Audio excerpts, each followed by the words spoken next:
L'autre affaire de la semaine, ce sera l'affaire OM Valenciennes avec un point culminant. C'est en effet mercredi que doit avoir lieu la grande confrontation entre Jean-Pierre Bernès et les joueurs, entre présumés corrompus et présumés corrupteurs. Alors, pour bien comprendre ce qui se passe, le mieux était de faire un rappel complet de l'affaire. Alain Escoubet. C'était par une douce soirée de mai à Valenciennes où l'OM se rendait pour un match d'importance. S'il gagnait, il était champion de France. Si les Valenciennois perdaient, ils risquaient la descente en deuxième division. Sur le papier, il n'y a pas photo et comme prévu, Marseille l'emporte par 1-0.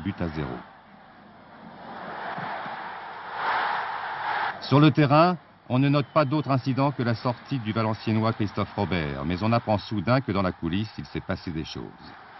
Il me propose une somme d'argent et certains avantages si je laissais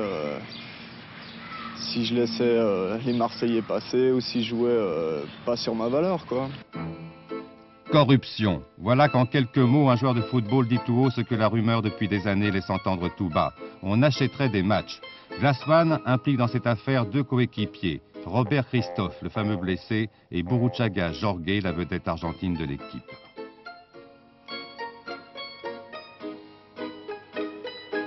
La proposition de lever le pied serait venue par téléphone d'un hôtel voisin par la voix du joueur marseillais Edli Jean-Jacques, confortée par celle du directeur général de l'OM, Bernès Jean-Pierre.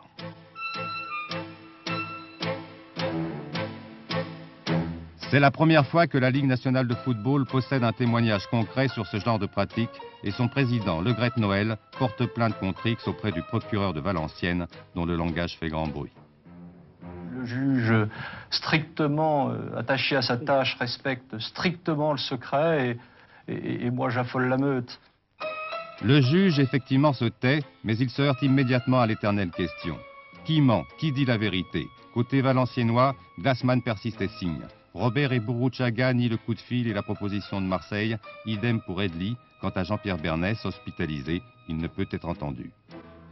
Qui ment? Qui dit la vérité? Au garde à vue succèdent les mises en examen, les détentions et les perquisitions. Chez les Robert, on a retrouvé 250 000 francs glissés dans une enveloppe du même type que d'autres découvertes au siège de l'OM, où l'on déniche aussi 2 billets qui seraient de la même série que ceux de la corruption présumée. C'est alors que Robert avoue, puis Burruchaga, puis Edli, qui est libéré après avoir changé de défense et de défenseur. Il ne donne pas une version, il donne la vérité, il donne la réalité, ce qu'ont dit les autres, exactement la même chose. Seul Jean-Pierre Bernès, qui est encore incarcéré, continue à nier.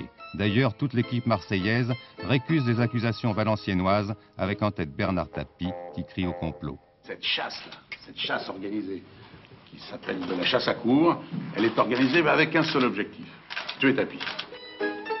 Et Bernard Tapie de mettre le président de Valenciennes sur la sellette. Écho. Monsieur Tapie, en regardant Monsieur Coincas, lui dit, il me semble que c'est toi qui, en début de match, m'a demandé est-ce que le match soit arrangé, ce que j'ai refusé. Monsieur Coincas annonce qu'il ne répondrait pas sur ce ton-là, qu'il ne s'agit pas de jouer aux voyous dans les vestiaires.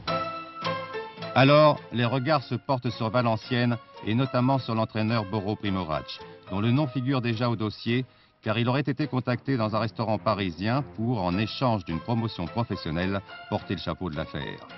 L'intermédiaire entre lui et Tapie, un Corse du nom de Philippe Edou dément.